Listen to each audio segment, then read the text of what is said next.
भाई दूज भाई और बहन का पवित्र त्योहार माना गया है और ये त्योहार पूर्ण हर्षोल्लास के साथ दीपावली के 2 दिन बाद मनाया जाता है।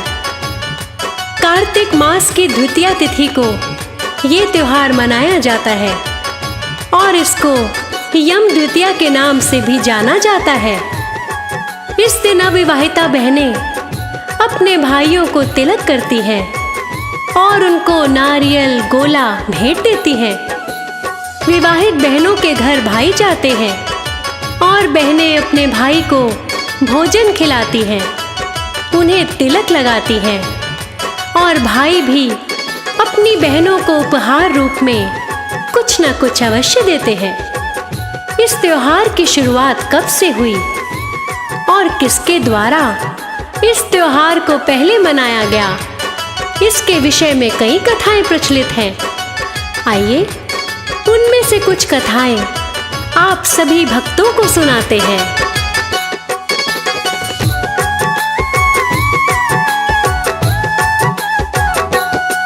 क्यों भाई दूज का हम सारे त्योहार मनाते हैं, त्योहार मनाते हैं।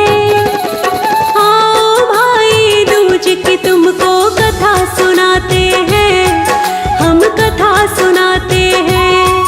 क्यों भाई दूज का हम सारे त्योहार मनाते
हंसी खुशी से इस त्योहार को सारे मन